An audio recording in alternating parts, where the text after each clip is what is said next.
विगत 8 सालों में भारत छिन्न भिन्न हो गया है, क्योंकि इस समय देश के जो प्रधानमंत्री है, गुजरात के मुख्यमंत्री रहते हुए वह 104 गांवों को बेच चुके थे और आज पूरे देश को बेच रहे हैं। और राहुल गांधी जी से रिपब्लिक भारत ही क्या बल्कि रिपब्लिक भारत जैसे तमाम वो चैनल जो देशद्रोही विचारधारा रखते हैं, भारतीय जनता पार्टी की आरएसएस की चाटुकारिता करते हैं, उनसे फंडिंग लेते हैं, तो राहुल गांधी की कभी टी शर्ट पे सवाल खड़ा करेंगे, कभी उनके जूते पे सवाल खड़ा करेंगे, कभी तो कहेंगे वो डर गए। हकीकत यह है कि आज राहुल गांधी के बढ़ते हुए कदम उसने आरएसएस के पूरे खेमे में खलबली मचा रखी है, बीजेपी के खेमे में खलबली मचा रखी है।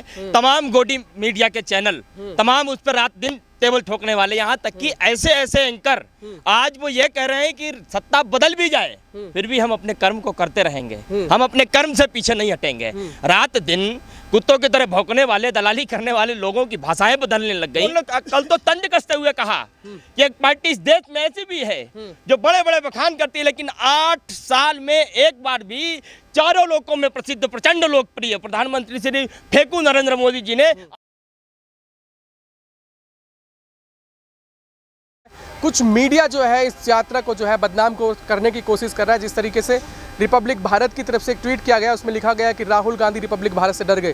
क्या कहेंगे सर, कुछ मीडिया ऐसा है जो इस यात्रा को बदनाम करने की कोशिश कर रहा है? देखिए, इस देश में एकमात्र चैनल ऐसा है रिपब्लिक भारत, जिसको भारतीय जनता पार्टी की चाटुकारिता करने के अलावा दूसरा कोई और काम नहीं है।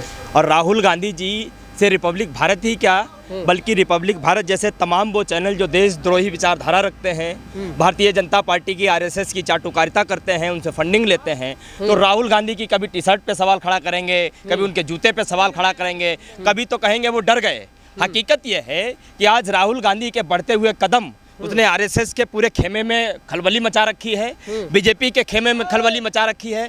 तमाम गोदी मीडिया के चैनल तमाम उस पर रात दिन टेबल ठोकने वाले, यहाँ तक कि ऐसे ऐसे एंकर आज वो ये कह रहे हैं कि सत्ता बदल भी जाए फिर भी हम अपने कर्म को करते रहेंगे, हम अपने कर्म से पीछे नहीं हटेंगे। रात दिन कुत्तों की तरह भौंकने वाले, दलाली करने वाले लोगों की भाषाएं बदलने लग गई।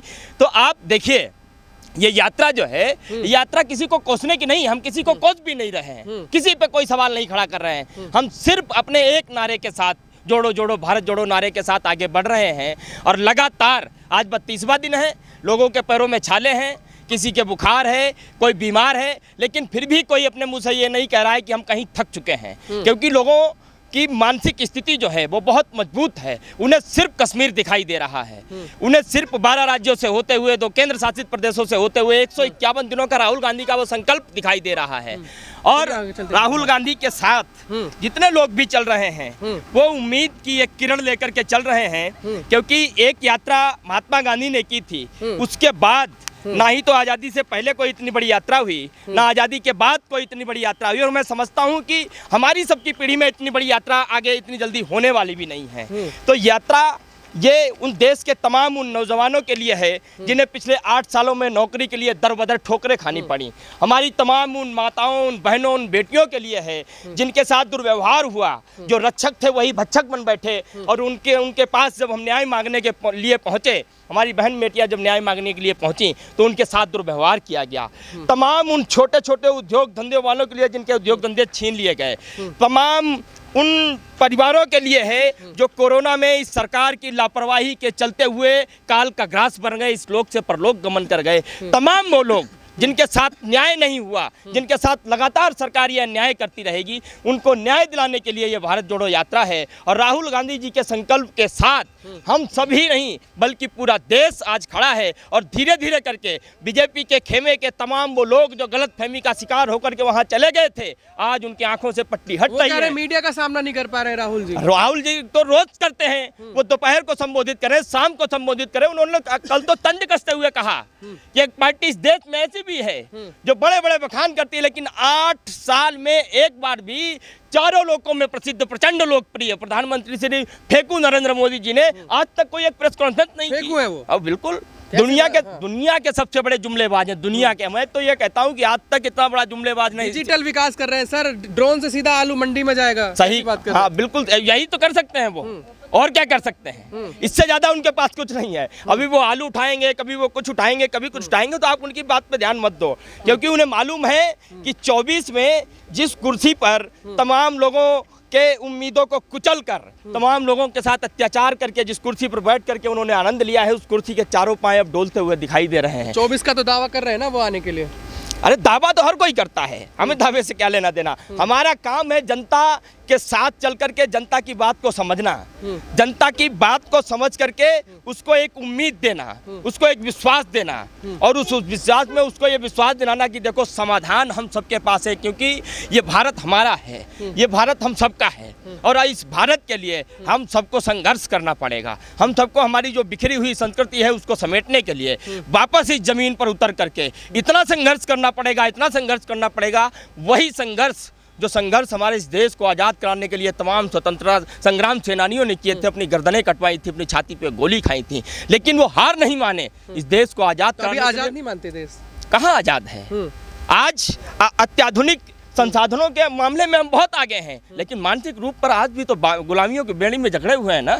हमें वो सब जो गुलामी की जंजीरें हैं जो हमारे पाँव में जकड़ी हुई हैं, जिसने हमारे मानसिक स्तर को जकड़ रखा है, उन्हें भी तोड़ने का समय है, और वो टूटेंगी और टूट रही भी हैं। चलिए, और भी लोग हैं हमारे साथ। गुलाब का फूल ले रखा है, क्या संदेश देना चाह रहे हैं? जी, मैं इस फूल के माध्यम से केवल एक संदेश देना चाहता हूँ वर्तमान देश के प्रधानमंत्री और हमारे बनारस के सांसद। क्योंकि मैं बनारस से हूँ और खाटी अंदाज हमारा है, तो सबसे पहले तो हर हर महादेव सबको, वंदे मातरम। हम कन्याकुमारी से चले हैं और 7 तारीख से चले हैं और निरंतर चल रहे हैं, और इस फूल में जितने कांटे हैं उतने कांग्रेस में कांटे हैं, कांग्रेस में कांटे हैं, लेकिन फूल बरकरार है। राहुल गांधी जी बरकरार हैं अपने जगह पे, और वही गांधी जी हैं जिस ये गुलाब के फूल को पंडित नेहरू ने अपने जेब में लगाया था, और उनके ऊपर भी तमाम आरोप लगे, लेकिन वो देश के प्रधानमंत्री रहते हुए एक नारा दिया कि भारत एक है, भारत जन जन में है, भारत जीव जंतु में है, भारत पेड़ पौधों में है। तो भारत एक, उस समय का भारत आज विगत 8 सालों में भारत छिन्न भिन्न हो गया है।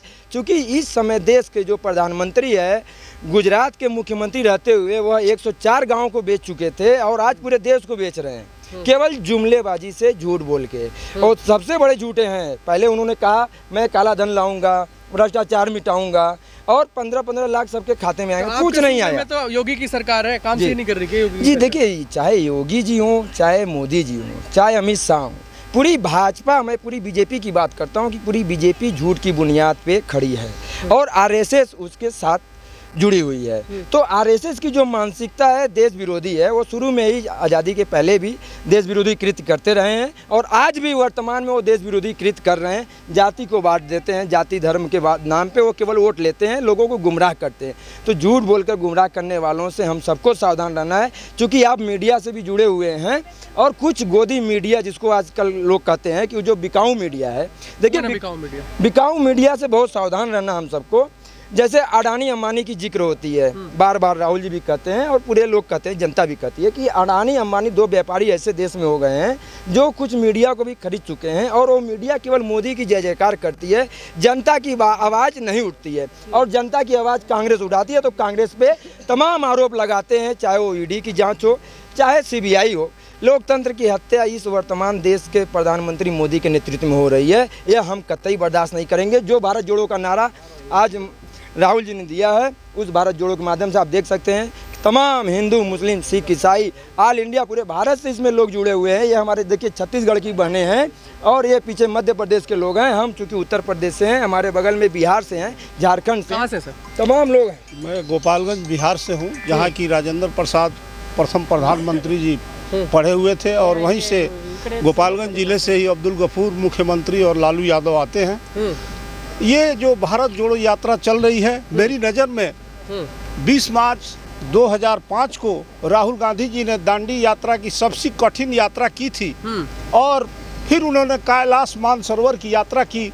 उनके मन में प्रेरणा जगी, और उसी प्रेरणा को लेकर के कन्याकुमारी से कश्मीर वो निकले हुए हैं। उनकी उम्र 52 साल है, 52 साल से, और मेरी उम्र 61 साल है। हम राहुल गांधी को चलते हुए देखते हैं, और उनके साथ कदम से कदम मिला करके कन्याकुमारी तक से यहाँ तक भारत जोड़ने के लिए आ गए हैं।